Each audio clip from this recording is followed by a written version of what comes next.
Je vous propose maintenant de prendre un peu de hauteur avec notre prochain grand témoin. Ce sont des questions qui sont centrales dans l'exposition permanente du musée qu'elle dirige. Comprendre la manière dont se construisent les préjugés pour mieux les déconstruire. Apprendre à se décentrer, à adopter de nouveaux points de vue. Comment l'histoire et la culture peuvent nous éclairer sur ce sujet. Pour y répondre, j'ai le plaisir d'accueillir la directrice générale du Palais de la Porte Dorée, Constance Rivière. Bienvenue à vous, merci d'être avec nous, Constance. Prenez place, prenez un micro, la scène est à vous. Merci beaucoup. En principe, il marche si vous il le marche mettez. tout seul. Ouais, super. Ouais, c'est bon. Merci. Merci beaucoup de m'avoir invité à dire un mot. Avec ce statut un peu embarrassant, presque de grand témoin, je me suis demandé un peu de quoi je pourrais témoigner depuis le musée de l'histoire de l'immigration.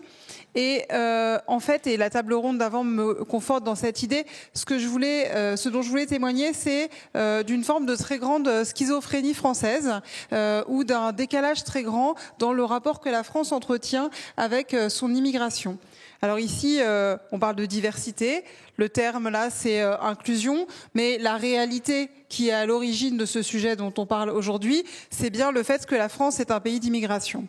Et moi, ce qui me paraît très spectaculaire et que j'avais envie de partager avec vous, c'est cette chose qui traverse l'histoire de France, qui est que nous sommes un pays d'immigration qui rêverait de ne pas l'être. Et c'est au cœur de ce paradoxe que je crois se niche une des grandes explications des difficultés que nous rencontrons aujourd'hui quand on parle de la question de l'inclusion et de la diversité comme une nécessité qu'on va chercher, et on va la chercher parce qu'elle n'apparaît pas comme ce qu'elle pourrait être, à savoir une évidence. Si je prends juste deux exemples pour illustrer cette schizophrénie, on a d'une part la réalité démographique de la France. Vous avez dû, je pense, en entendre parler plus tôt dans la journée. La réalité démographique de la France, c'est un Français sur 3 qui est immigré, enfant ou petit-enfant d'immigrés. Et puis en même temps, à côté de cette réalité, on a une perception qui est une perception de peur et d'inquiétude face à l'immigration en France. Cette peur, elle se traduit sondage après sondage. On en a eu un encore il y a 2 jours qui dit que plus de 50% des Français sont favorables à une immigration zéro, à la fermeture totale de l'immigration. On se demande bien quelle forme ça prendrait, mais néanmoins, c'est quand même assez significatif. Dans un sondage il y a quelques semaines, c'est plus de 65% des Français qui ont une perception négative de l'immigration. Et donc, on met en regard les deux chiffres, c'est-à-dire qu'on a un Français sur 3 qui est issu de l'immigration. Sans doute, si on élargissait à la famille au sens large, donc en incluant les conjoints, les petits amis, les mariages mixtes, on serait presque à un Français sur 2 qui a une personne issue de l'immigration dans sa famille. Et en même temps, on a un Français sur 2 ou plus qui pense que l'immigration est une des causes des problèmes que la France peut rencontrer. Donc cette schizophrénie, elle traverse à la fois le pays et sans doute aussi un certain nombre de citoyens français. La deuxième chose que je voulais dire pour illustrer un peu cette tension-là, c'est le vocabulaire. J'ai dit un mot du fait que l'immigration, et je le vois bien dans le musée que je dirige, souvent on me dit mais le musée de l'histoire de l'immigration, vous êtes un lieu militant. Alors je dis, mais très bien, on est un lieu militant. Mais alors le Louvre n'est pas un lieu militant, le musée d'Orsay n'est pas un lieu militant. Mais par contre, nous, on serait forcément, parce qu'on traite d'immigration, un lieu militant. Pas plus un lieu militant qu'un autre musée. On essaye de traiter avec objectivité, scientificité, sensibilité, une part qui est une part de notre histoire.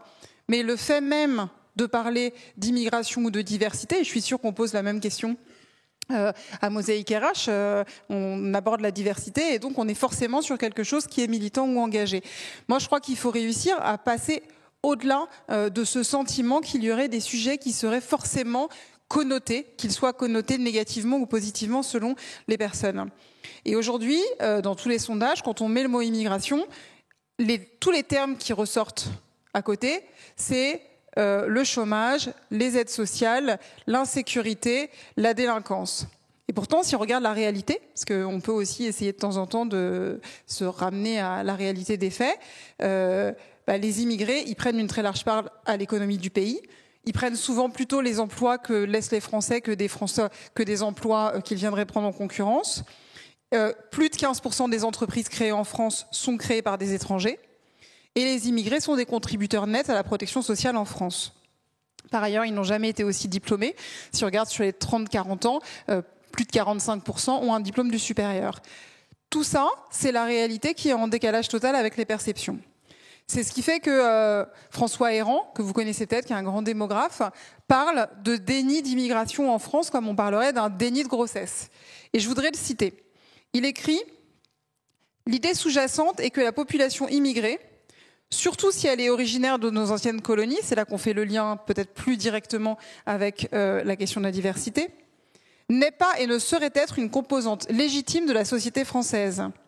Elle ne serait qu'un phénomène tardif, tolérable tout au plus le temps de reconstruction et de croissance, mais qui n'aurait jamais dû se perpétuer si la France avait été gouvernée d'une main ferme. » Et donc là, j'en arrive à la question centrale qui est celle qui occupe aujourd'hui, qui est la question du lien entre l'immigration et le secteur économique.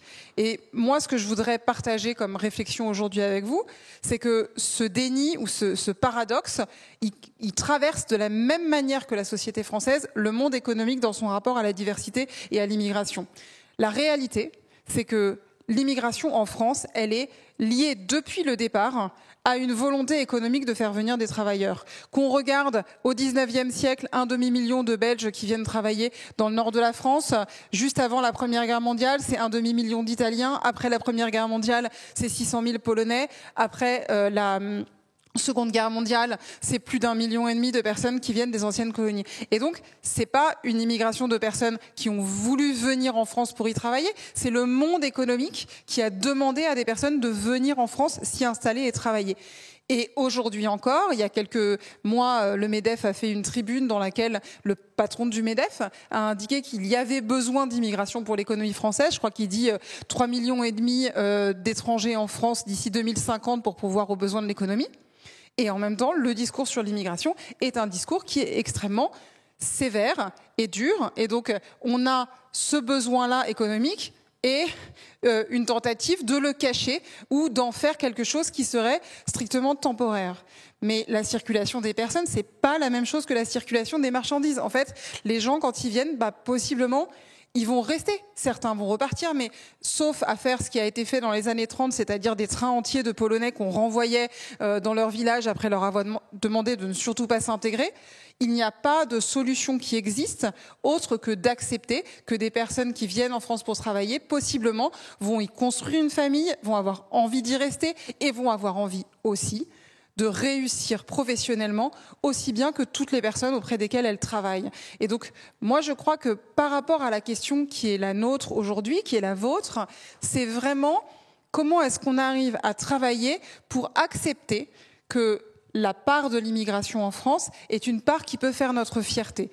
Et tout ça, c'est aussi très compliqué. Si je fais référence à un autre sondage qui a été fait il y a quelques jours par un think tank de très grande qualité qui s'appelle Destin commun, parmi toutes les questions qu'ils posent, il y en a une qui est très intéressante. Ils ont constaté que 65% des Français considéraient comme une très grande fierté que la France ait réussi à intégrer de manière durable des immigrés. Donc, je mets ça en regard des autres sondages que j'ai évoqués. La fierté d'une France qui est ouverte, qui accueille et qui sait se transformer, c'est aussi un levier qui est possible pour transformer. Et donc, comment est-ce qu'on arrive à passer d'un besoin économique qui parfois peut apparaître comme instrumental, et après tout, pourquoi pas, à une fierté possible et la construction de quelque chose de durable.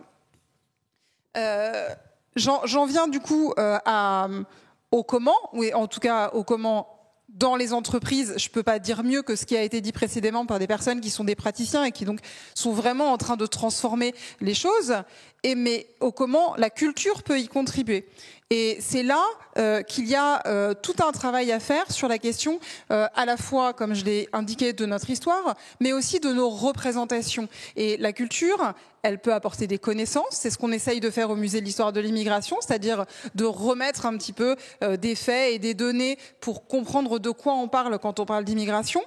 De remettre aussi des histoires de vie, des visages et des trajectoires humaines et intimes, parce que comme je disais, la circulation des personnes, c'est pas la même chose que la circulation des marchandises, et des êtres humains, c'est pas la même chose que des objets. Donc remettre un tout petit peu d'humanité derrière un sujet qui est souvent traité par les chiffres, je pense que ça a du sens.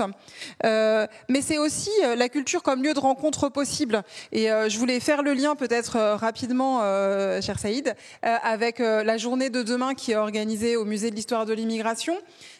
Vous êtes une association qui travaille sur la rencontre entre des personnes, la rencontre entre des personnes qui peuvent travailler et des entreprises, pour essayer de déverrouiller les loquets d'ignorance et donc de rejet ou de préjugés à chaque fois qu'ils existent. Le musée, c'est typiquement un lieu dans lequel on essaye aussi de construire cette possibilité d'un commun, cette possibilité de la rencontre et du dialogue. Et donc, j'espère que le travail qu'on fera ensemble sur la culture et la diversité demain, tout l'après-midi, va aider par ce double effet de rencontre à faire levier, c'est-à-dire que la rencontre au carré permettra d'apporter un certain nombre de solutions. Et puis une dernière remarque peut-être, la culture c'est extrêmement important pour jouer sur les représentations, mais la culture c'est aussi un milieu économique, c'est aussi un lieu de travail et c'est aussi un lieu de pouvoir. La culture en elle-même, c'est un pouvoir parce que la culture, elle permet de poser un récit sur le monde. C'est à travers la culture qu'on se connaît comme nation et qu'on se comprend dans ce qu'on a en commun. Et quand on dit que l'histoire, elle est écrite par les vainqueurs, on raconte aussi une histoire qui met de côté ce qui pourrait venir chatouiller, déranger, et qui est pourtant la chose importante parce que cette diversité-là, elle est très importante. Les États-Unis, si je sors de France pour essayer de... les États-Unis, ils ont construit tout le mythe de la conquête de l'Ouest, du western, et puis on s'est habitué à cette idée, comme ça, des Américains qui ont réussi progressivement à dompter et à faire naître un territoire aussi immense. Mais il a fallu énormément de temps pour réintégrer aussi toute l'histoire des personnes qui étaient là avant l'arrivée des colons. Nous, on a aussi ce sujet-là en France, c'est-à-dire que le récit de notre nation, c'est un récit qui est troué, et le travail des historiens, c'est un peu un travail de réparateur, essayer d'aller identifier là où il y a des parts manquantes de notre histoire. Il y a une écrivaine que j'aime beaucoup qui parle des dangers d'une histoire, danger of a single story, du danger d'une histoire unique, et elle dit ce qui est extrêmement important, c'est de réussir à faire en sorte qu'il existe des lieux dans lesquels les récits peuvent se croiser pour essayer de se comprendre mieux. Et donc la culture, c'est à la fois un lieu dans lequel on peut travailler sur les représentations, mais c'est aussi un écosystème dans lequel, si on n'est pas capable de travailler sur notre propre diversité, on n'arrivera jamais à être à la hauteur de la mission qui nous est confiée. En conclusion, je voudrais dire un mot sur un rapport que j'avais fait pour l'Opéra de Paris, sur la diversité à l'Opéra de Paris. L'Opéra de Paris, c'est un lieu dans lequel il n'y a pas de diversité, pour le dire très très vite. Vous le voyez, que ce soit le corps de ballet, les musiciens, mais aussi en réalité les opérateurs techniques, l'administration. Et ils ont voulu travailler cette question-là à la fois par exigence morale, mais aussi par souci de pouvoir développer leur public. Le président de l'Opéra de Paris, quand il nous confie cette mission, à un moment, il dit « si on continue à ne plus représenter la société dans laquelle on vit, à un moment, les publics vont cesser de venir. » Et donc, je pense que c'est ça aussi le sujet, c'est de comprendre qu'il y a un intérêt très fort à essayer d'être les plus divers possibles.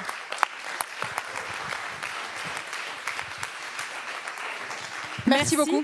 Merci beaucoup, Constance Rivière. Alors évidemment, je rappelle que demain, on va explorer ce champ-là, justement, des représentations à travers la culture pour mieux déconstruire ces imaginaires discriminants. Peut-être un mot du programme de demain ? Alors demain déjà, je ne sais plus exactement, mais j'ai compris que les 30 premiers à arriver avaient le droit de visiter le musée. Bon, je sais pas du tout organisé, mais en tout cas, je suis vraiment ravie que les 30 premiers à arriver puissent visiter le musée. Et les autres, j'espère qu'ils trouveront un moyen de le visiter néanmoins. Et visite, ah oui, ils ont le droit à une visite guidée, ce qui est mieux une visite seule, mais une visite seule, c'est mieux que pas de visite du tout. Et ensuite, il y aura plusieurs séquences sur la culture, le spectacle vivant et la diversité, audiovisuel et diversité, et les industries culturelles et la diversité. Créative. Voilà. Absolument, et ça commence à 14h. C'est au musée de l'histoire de l'immigration, Palais de la Porte Dorée. Un grand merci, Constance, et je vous dis à demain.